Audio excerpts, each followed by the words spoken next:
ভাইরা আমার, যারা কোরআন তেলাওয়াত করে, কোরআন না তেলাওয়াত করলে তার ভালোই লাগবে না। আপনি তেলাওয়াত করেন একটা আয়াত পড়েন, তবুও আপনার তেলাওয়াত হবে। মুখস্থ আছে, মুখস্থ তেলাওয়াত করেন, আল্লাহ পাক যাজা দেবেন আপনাকে।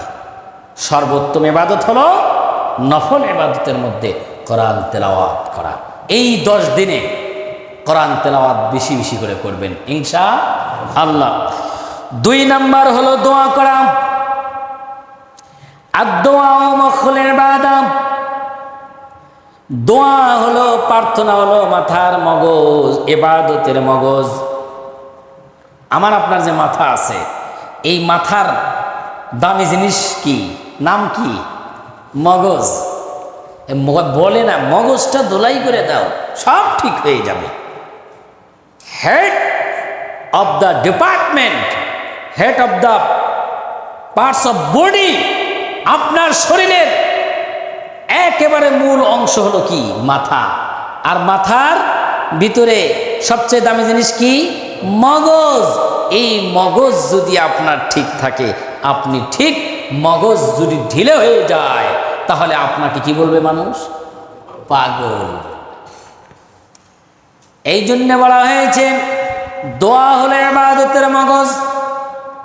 ইবাদত, একের পর এক ইবাদত করতেছেন, কিন্তু আল্লাহর কাছে দোয়া করতেছেন না, তাহলে আপনি ভুল করতেছেন।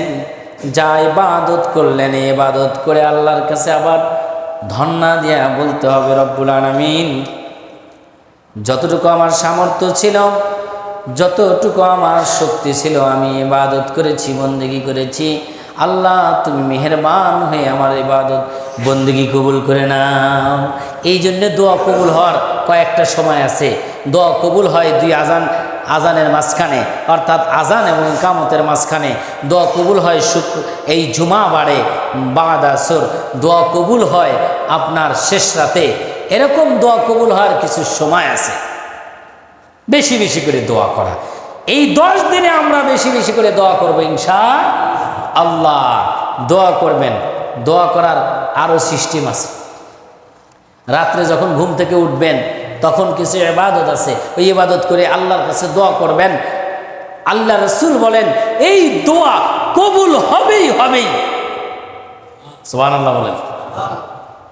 গ্যারান্টি আছে যে এই দোয়া কবুলের। যেই সময় আমাদের দোয়া, ওই সময় করা উচিত।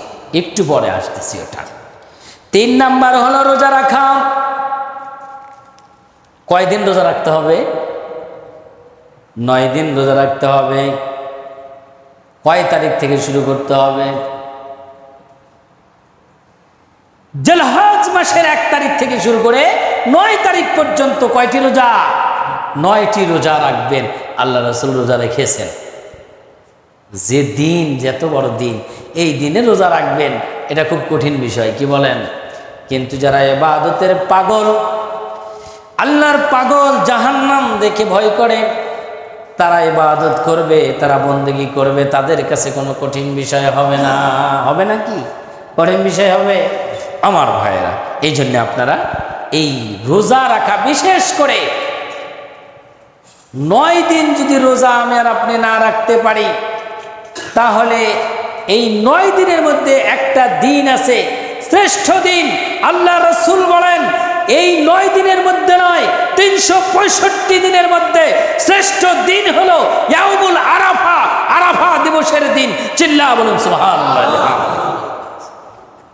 আল্লাহ রাসূল সাল্লাল্লাহু আলাইহি সাল্লাম বলেছেন, ইয়াউমুল আরাফার দিনে যদি কেউ রোজা রাখে, 1 বছর আগের এবং 1 বছর পরের সমস্ত গুনাহ আল্লাহ তাকে মাফ করে দিবেন।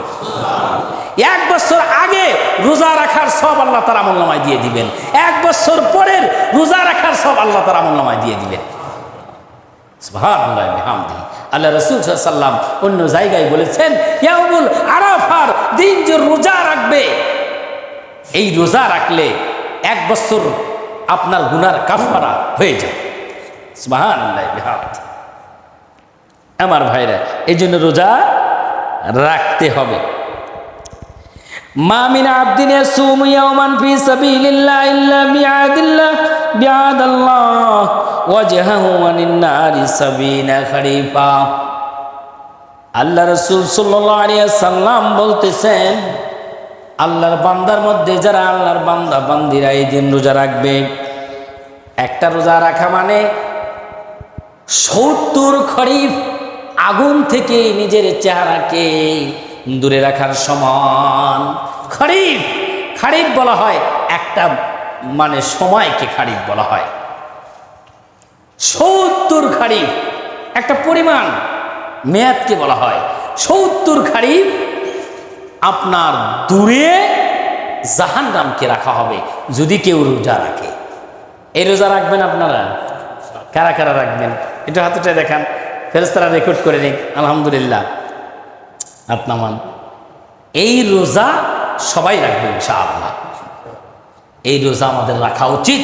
শুধু আমরা রাখবো না, আমাদের মায়েরা রাখবে, বোনেরা রাখবে, যারা বাড়িতে আছে সবাইকে বলবেন যে রোজাটা রাখো। ফ্যামিলির সবাই সেদিন রোজা রাখবেন যারা প্রাপ্তবয়স্ক রয়েছে ইনশাআল্লাহুল আজিজ। কয়টা গেল? 3টা চলে গেছে। এরপরে কিয়ামুল লাইল, ফাতাহাজ্জাত বিহি নাফিলাতান লাক। আল্লাহ পাক কোরআনে বলেছেন তাহাজ্জুদ নামাজ পড়ার কথা। আল্লাহ রাসূল সাল্লাল্লাহু আলাইহি সাল্লাম প্রতিদিন তাহাজ্জুদের নামাজ পড়তেন, কিন্তু মাঝে মাঝে 2-1 দিন বাদ দিতেন। সাহাবায়ে কেরামদেরকে বলতেন, আমার সাহাবারা, আমি যদি 2-1 দিন বাদ না দেই তাহলে আমার মনে বড় ভয় আল্লাহ পাক না জানি তাহাজ্জুদের নামাজটা ফরজ করে দেন। ফরজ যাতে না হয় এই ভয়ে বিশ্বনবী মুহাম্মদ রাসূলুল্লাহ সাল্লাল্লাহু আলাইহি সাল্লাম তাহাজ্জুদ নামাজ 2-1 দিন ছেড়ে দিয়েছেন। আল্লাহ রাসূল সাল্লাল্লাহু আলাইহি সাল্লাম 4টি কাজ করতেন, তার মধ্যে একটি কাজ প্রতিদিন এই কাজটা সবারই করার জরুরি, সেটা হলো ফজরের নামাজ পূর্বে 2 রাকাত নামাজ পড়া। বিশ্বনবী এটা করেছেন। কয় রাকাত? ফজরের পূর্বে 2 রাকাত না পড়ে আল্লাহ রাসূল ফজর পড়তেন না। এই 2 রাকাত সবারই পড়া দরকার, ফজর নামাজের পূর্বে আগে। এরপরে মাসের 3 দিন রোজা রাখতেন আল্লাহ রাসূল সাল্লাল্লাহু আলাইহি সাল্লাম। এই 3 দিন রোজা রাখতেন। তাহলে কয়টা গেল? মিন কুল্লি শাহরিন 2টা গেল। আর 1 নাম্বার হলো আল্লাহ রাসূল সাল্লাল্লাহু আলাইহি সাল্লাম সিয়ামু আশুরা, আশুরার দিন রোজা রাখতেন। কোন দিন রোজা রাখতেন? আশুরার দিন রোজা রাখতেন। আর 4র্থ নাম্বার হলো এই যে আপনার আষাঢ়, এই 10 দিনে আল্লাহ রাসূল রোজা রাখতেন 9 দিন, ইয়াউমুল আরাফা সহ। এই 4টি কাজ কে করেছেন? আল্লাহ রাসূল সাল্লাল্লাহু আলাইহি সাল্লাম করেছেন। আন হাফসা রাদিয়াল্লাহু তাআলা আনহা ক্বালাত আরবা লাম ইয়াকুন ইয়াদুহুন্না নবী সাল্লাল্লাহু আলাইহি সাল্লাম। 4টি কাজ আল্লাহ রাসূল করেছেন। 4টির মধ্যে আপনার প্রত্যেক মাসে 3টি রোজা আল্লাহ রাসূল রেখেছেন, 13, 14, 15 তারিখ। এরপরে আশুরার 10 দিনের আমল আল্লাহ রাসূল সাল্লাল্লাহু আলাইহি সাল্লাম করেছেন। এরপরে আপনার আমি যেটা বললাম, ফজরের পূর্বে 2 রাকাত, ওয়ার রাকাতাইনি ক্বাবলাল গাদাত, ফজরের পূর্বে 2 রাকাত নামাজ আল্লাহ রাসূল সাল্লাল্লাহু আলাইহি সাল্লাম আদায় করেছেন। ভাইরা আমার, তাহলে এগুলো আমাদের করার দরকার আছে না নাই? আমরা বলি যে আমাদের আদর্শ রাসূলের আদর্শ। আমরা কার আদর্শ ধারণ করি? কথা বলেন। রাসূল আকরাম সাল্লাল্লাহু আলাইহি সাল্লামের আদর্শ ধারণ করি।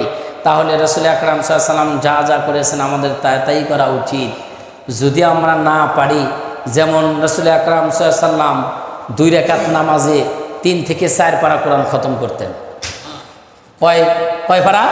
3 থেকে 4 পারা কোরআন শরীফ পড়তেন 2 রাকাতে। আমরা কি পারবো?